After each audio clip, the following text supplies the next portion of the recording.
जब से मैंने एप्पल आईपैड यूज़ करना शुरू किया है तो मैंने काफ़ी सारी ऐप्स देखी हैं, यूज़ की हैं। बट आज मैं आपके साथ शेयर करने वाला हूँ वो 4 ऐप्स जो मुझे लगता है कि सबसे बेस्ट हैं मेरे लिए। उम्मीद करता हूँ आपको भी पसंद आएंगी। तो आइए चलिए देखते हैं उन 4 ऐप्स को। पहली जो एप्लीकेशन है वो नोशन एक प्रोडक्टिविटी ऐप है जिसमें आप अपने वर्क स्पेस को ऑर्गेनाइज कर सकते हो, चाहे वो पर्सनल हो या फिर आपका ऑफिशियल वर्क स्पेस हो। इसमें आप लिख सकते हो, प्लान कर सकते हो, अपने फ्रेंड्स के साथ कोलैबोरेट कर सकते हो और ऑर्गेनाइज कर सकते हो। इसके अंदर आपको बिल्डिंग ब्लॉक्स मिलते हैं जिसको आप अपने यूसेज के अकॉर्डिंग ऑर्गेनाइज कर सकते हो और बना सकते हो, जिसमें आप अलग अलग पेजेस भी बना सकते हो। जैसे अगर हम देखें तो एक ही पेज बनाते हैं, जो मैंने पेज बनाया है कोविड वैक्सीन का। अब इस कोविड वैक्सीन की पेज के अंदर मैं एक और सबटाइटल डालने वाला हूँ, जिसमें मैं लिख देता हूँ, चलिए लिखता हूँ अपना डेट लिख देते हैं जिसमें मुझे डोज मिला है, मान लीजिए। अब इस पेज को मैं कन्वर्ट कर सकता हूँ एक दूसरे पेज के अंदर। अब दूसरे पेज के अंदर जाके मैं इसके अंदर और अगर कोई डिटेल में लिखना चाहूँ तो वो मैं लिख सकता हूँ। मान लीजिए कि फर्स्ट डोज मुझे कब मिला है। ऐसे ही हम दूसरा एक पेज भी क्रिएट कर सकते हैं किसी एक दूसरी डेट के लिए, या जो आप चाहें वो इसमें आप क्रिएट कर सकते हैं, जिससे आप अपना सारा का सारा स्पेस ऑर्गेनाइज कर पाएंगे। इस पेज को भी मैं एक पेज बना देता हूँ। तो बेसिकली पेज के अंदर पेज क्रिएट हो जाएगा जिसके अंदर आप अपना जो भी डाटा या जो भी अपना लिखना चाहें आप लिख सकते हैं। इस तरह से आप अपने सारे काम को ऑर्गेनाइज कर सकते हैं। इसके अंदर मल्टीपल टेम्पलेट्स मिलते हैं। जैसे अब एक दूसरा टेम्पलेट मैं आपको दिखाने वाला हूँ जो है टाइमलाइन के बारे में। इसकी भी कोई हेडिंग डाल देते हैं, चलिए ट्रांसपोर्टेशन की हेडिंग दे देते हैं। अब इसके अंदर जो टेम्पलेट्स दिए हैं उन टेम्पलेट्स में से मैंने टाइमलाइन वाला टेम्पलेट चूज़ कर लिया है। उसमें हर कार्ड को मैं टाइम के अकॉर्डिंग या डेट के अकॉर्डिंग अरेंज कर सकता हूँ। मान लीजिए मेट्रो का एक डेट मैं लिख देता हूँ, कोई एक पर्टिकुलर डे मैंने चूज़ कर लिया है। उसके बाद मैं दूसरा कार्ड ले लेता हूँ। उस कार्ड के अंदर भी मैंने चलिए इसमें मैं लिख देता हूँ कोई एग्ज़ाम है, उसके लिए मैंने एक डेट डाल दिया एग्ज़ामिनेशन का, और उसका भी कोई एक पर्टिकुलर डेट मैंने चूज़ करके इसमें डाल दिया है। अब अगर मैं बाहर टेम्पलेट में जाऊंगा तो मुझे वो दिख जाएंगे कि कौन से डेट वाले दिन मेट्रो है, एग्ज़ामिनेशन है, और अगर कोई फर्दर डिटेल अगर मुझे इसमें डालनी है तो मैं डाल सकता हूँ। एक दूसरा टेम्पलेट जो मुझे काफ़ी अच्छा लगता है वो है CRM वाला, यानी कस्टमर रिलेशनशिप मैनेजमेंट। इसमें हम एक पर्सनल CRM बना सकते हैं जिसमें जिन भी लोगों से हम जब जब मिल रहे हैं तो मिलने की डेट, किस टॉपिक पे हमने डिस्कशन किया या आगे कब मिलना है। आइए देखते हैं कैसे। इसके अंदर कोई भी एक पर्टिकुलर नेम ऑलरेडी टेम्पलेट दी हुई है, उसमें हम उसको एडिट कर लेते हैं। मान लीजिए इस नेम को हम एडिट करके यहाँ लिख देते हैं मनु, और फिर आगे हमने एक पर्टिकुलर डेट जब हम मिले उनसे वो उसको हम इसमें डाल देते हैं।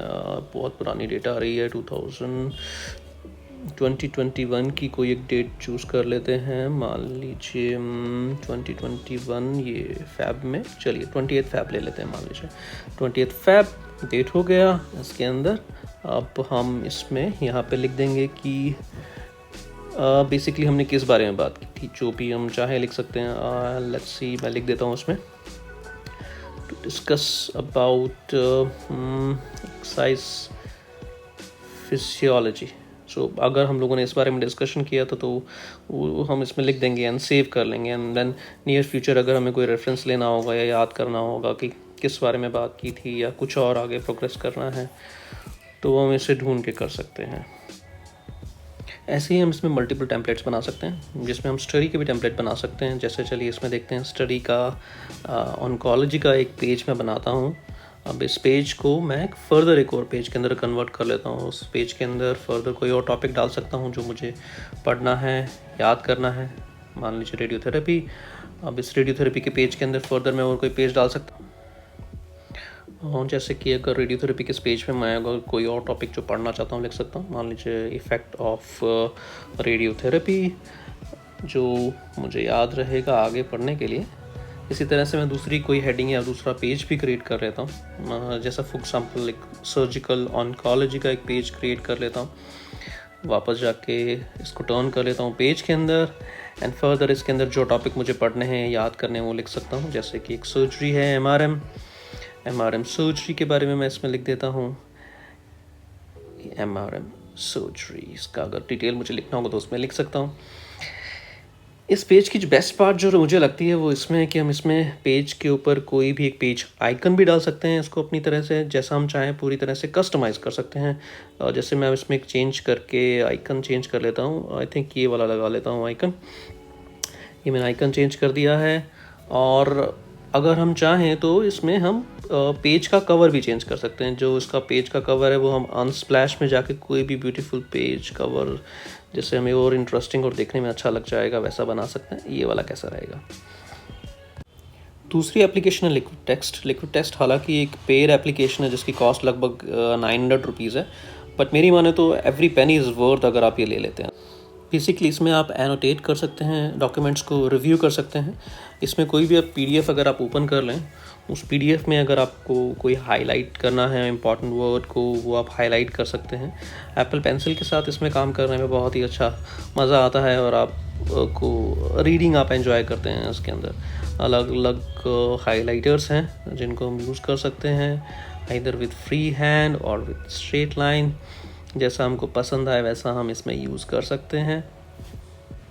लिक्विड टेक्स्ट में नोट्स भी हम बहुत अच्छे से लिख सकते हैं। उसमें हम कोई भी वर्ड को सेलेक्ट करके टेक्स्ट को वहाँ से एक्सट्रैक्ट कर सकते हैं और साइड में उसको अरेंज कर सकते हैं। टेक्स्ट को एक्सट्रैक्ट करने के बाद हम उसको लिंक कर सकते हैं उस पर्टिकुलर पेज के साथ, और हम चाहें तो उसमें अपने एडिशनल इनपुट्स भी डाल सकते हैं। मान लीजिए अगर मुझे कुछ लिखना है तो मैं यहाँ पे नीचे लिख सकता हूँ। कोई भी नोट अगर मुझे डालना है मैं डाल सकता हूँ, जो कि इसके साथ सेव हो जाएगा। और जो मैंने इसको लिंक किया है किसी पर्टिकुलर पेज के साथ, तो अगर मैं अगर पेजेस को ऊपर नीचे भी मूव कर दूँ और वापस इस लिंक पे क्लिक करूँगा तो वापस अपने आप वो पेज ओपन हो जाएगा। ऐसा ही लिंक मैं इस टेक्स्ट के साथ भी कर सकता हूँ। इस टेक्स्ट को भी मैं उस ओरिजिनल प्लेस के साथ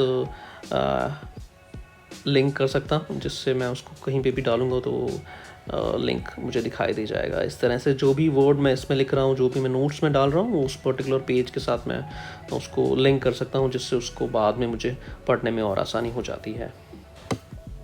तीसरी जो एप्लीकेशन है जो मुझे काफ़ी अच्छी लगती है वो है VN वीडियो एडिटर। ये फ्री एप्लीकेशन है जो एप्पल स्टोर पे अवेलेबल है।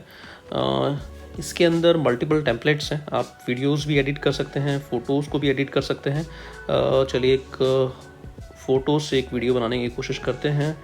फ़ोटोज़ को सेलेक्ट कर लेते हैं। कुछ ये मेरे पास कुछ फ़ोटोज़ पड़ी हैं, इनको मैं सेलेक्ट कर लेता हूँ और इनको एक्सट्रैक्ट कर लूँगा। हम इसमें एक्सट्रैक्ट करने के बाद एक फ़ोटो के ऊपर भी दूसरी फ़ोटो को सुपर इम्पोज भी कर सकते हैं। अब मैं एक और फ़ोटो सेलेक्ट कर लेता हूँ इसके अंदर से। आई थिंक ये वाली ठीक रहेगी। ये काफ़ी सारे मीटरॉइड्स हैं, उनको हम स्मॉल साइज़ का करके किसी भी पर्टिकुलर जगह पे बहुत आसानी से एडिट कर सकते हैं और उसको ज्वाइन कर सकते हैं। इसके अंदर हम लोग वॉइस भी या म्यूज़िक भी ऐड कर सकते हैं, वॉल्यूम को भी मॉड्यूलेट कर सकते हैं डिपेंडिंग अपॉन बैकग्राउंड म्यूज़िक हमको कैसा चाहिए, वो भी हम इसमें यूज़ कर सकते हैं। तो प्ले करने के बाद ये कुछ ऐसा बन जाएगा। इसके अंदर अगर हम चाहें तो कुछ टेक्स्ट भी ऐड कर सकते हैं, अलग अलग फॉर्मेट्स दिए हुए हैं टेक्स्ट के। उसमें हम कुछ लिख सकते हैं, जैसे इसमें हमने जुपिटर लिख दिया है जो मॉर्निंग स्काई में दिख रहा था। उसके फॉन्ट को और कलर को भी हम चेंज कर सकते हैं, टेक्स्ट को अकॉर्डिंगली ऊपर नीचे बहुत ही आसानी से अरेंज कर सकते हैं। ये जुपिटर और उसके कुछ मून या सैटेलाइट्स हमको दिख रहे हैं, इसको भी अगर हम लिखना चाहें तो लिख सकते हैं। जुपिटर विद फ्यू सैटेलाइट्स अगर हम यहाँ लिखना चाहें तो टेक्स्ट को आसानी से ऊपर नीचे की तरफ स्क्रॉल करके अपने वीडियो के अकॉर्डिंग हम बना सकते हैं। ये है जुपिटर का इमेज और ये है मेरा टेलीस्कोप। इस टेलीस्कोप को भी अगर मैं चाहूँ तो यहाँ कुछ एक टाइटल लिख देता हूँ, माय टेलीस्कोप। इसको भी मैं चेंज कर सकता हूँ, कलर को अगर मैं चाहूँ तो। ये मैंने कलर इसका चेंज कर लिया है, टेक्स्ट को ऊपर नीचे की तरफ अरेंज कर दिया है। वीडियो के अलावा हम इसके अंदर फ़ोटोज़ को भी एडिट कर सकते हैं। मान लीजिए अभी कोई फ़ोटो सेलेक्ट कर लेते हैं, आई थिंक दिस एरो को हम यूज़ करते हैं। अब एक दूसरी फ़ोटो हम ले लेते हैं, उसको हम सुपर इम्पोज कर लेंगे। ये मीटरॉइड्स वाली फ़ोटो हम ले लेते हैं, इसको हमने यहाँ पे सुपर इम्पोज कर दिया है। सुपर इम्पोज होने के बाद वो बिल्कुल एक ही इमेज बन गई है एंड इसको हम सेव कर सकते हैं। फोर्थ जो एप्लीकेशन जो मैं आपको बताना चाहूँगा वो है sky portal, Celestron sky portal. This is also a free application जो ऐप स्टोर पे अवेलेबल है। इस एप्लीकेशन के अंदर हम किसी भी एस्ट्रोनॉमिकल बॉडी को देख सकते हैं। इनफैक्ट हम कोई भी पर्टिकुलर टाइम सेलेक्ट कर सकते हैं। उस टाइम को सेलेक्ट करने के बाद हम उस समय स्काई में कौन सी स्टार्स, प्लैनेट्स जो विजिबल हैं उसको हम देख सकते हैं। ये अगर मैं टाइम को चेंज करके रात में ले आता हूँ और फिर उसके बाद इसको स्क्रॉल करके ऊपर स्काई की तरफ पॉइंट आउट करके मैं किसी भी स्टार का नाम देख सकता हूँ। इसमें एक AR बेस्ड एप्लीकेशन है ये, जिसमें अगर हम कंपास को एक्टिवेट कर लेते हैं तो फिर हम इसके कैमरे को मूव करते हैं और बेसिकली ये फिर हमको उस पर्टिकुलर डायरेक्शन में जो भी स्टार होते हैं उनके नाम दिखा देता है। कोई भी पर्टिकुलर चीज़ को हम सेलेक्ट करके उसको हम एनलार्ज करके उसके बारे में देख सकते हैं। जैसे अब ये दिखा रहे हैं सीरस एक स्टार है। दूसरी तरफ अगर हम देखना चाहें तो कुछ सेलेक्ट कर सकते हैं। मान लीजिए हम सेलेक्ट करते हैं इसके अंदर सन की सारी इन्फॉर्मेशन मिल जाएगी, प्लस हम सन को ट्रेस कर सकते हैं एरोस के साथ। इस पोजीशन पे सन की क्या लोकेशन है, सन के साथ कौन से दूसरे प्लैनेट्स हैं वो भी देख सकते हैं। इसमें हम किसी भी हेवनली बॉडी को सर्च भी कर सकते हैं। मान लीजिए अगर मुझे सर्च करना है सैटर्न प्लैनेट के बारे में तो उसकी सारी डिटेल्स को हम देख सकते हैं। सैटर्न प्लैनेट को ट्रेस कर सकते हैं इसके थ्रू। इसमें एक ऑप्शन है सेंटर का, सैटर्न प्लैनेट के बारे में हमको दिख जाएगा इसके अंदर। अगर हमें कोई दूसरा प्लैनेट भी देखना है, लेट्स से हम लोग देखते हैं जुपिटर को। Jupiter is the king of the planets, the largest of the worlds that circle the sun. तो इसमें ऑडियो का भी ऑप्शन है जो बेसिकली आपको जो भी आप टेक्स्ट सेलेक्ट करेंगे उसको आपको रीड करके बताएगा उस पर्टिकुलर प्लैनेट, मून, स्टार या गैलेक्सी के बारे में। और लेट्स सी अब हम सेंटर वाले ऑप्शन को सेलेक्ट करते हैं जिससे वो अपने आप जुपिटर को ट्रेस करके हमको बताएगा कि वो किस जगह पे है। इसमें ऑगमेंटेड रियलिटी बेस्ड ये एक सॉफ्टवेयर है जिसकी वजह से अगर हम कंपास को लेफ़्ट या राइट मूव करेंगे तो जो भी सामने कंपास के जो भी प्लैनेट्स या सैटेलाइट्स जो होंगे वो हमको दिख जाएंगे। ये अर्थ का लोअर पार्ट है। इसमें सन की जो प्रेजेंट पोजीशन है वो है, मून है हमारे पास यहाँ पे। इसको अगर हम चाहें तो फर्दर एनहांस कर सकते हैं या सर्च कर सकते हैं। अब हम अलग अलग मून्स को भी देख पाएंगे इसके अंदर अगर हम चाहें तो। ये अलग अलग सैटेलाइट्स हैं, अलग अलग प्लैनेट्स के मून हैं। चलिए इसमें हम देख लेते हैं एक मून को जो हम सेलेक्ट करते हैं, यूरोपा जो कि जुपिटर का सैटेलाइट है जिसको गैलीलियो ने सर्च किया था। इसको भी अगर हम एनलार्ज करना चाहें तो एनलार्ज कर सकते हैं। ब्लू इस वक्त इसलिए दिख रहा है क्योंकि यूरोपा भी जिस पोजीशन पे हम हैं वो अर्थ के पीछे है। इसी तरह से अगर हम कोई दूसरा अपना मून को देखना चाहें तो ये हमारा मून है जिसको अगर हम ट्रेस करें तो बट अभी वो इस वक्त दिख नहीं रहा है बिकॉज डे टाइम है एंड सन के लाइट की वजह से वो विजिबल नहीं है। तो बेसिकली इस एप्लीकेशन के थ्रू हम बहुत सारे नाइट स्काई में स्टार, प्लैनेट्स को हम देख सकते हैं। इन एप्लीकेशंस के लिंक मैं वीडियो के डिटेल्स में डाल दूंगा। आप ज़रूर मुझे बताइएगा कि आपको ये एप्लीकेशंस यूज़ करने में कैसी लगी। आप अपने जो भी सुझाव है वो कमेंट्स में डाल सकते हैं। Bye bye.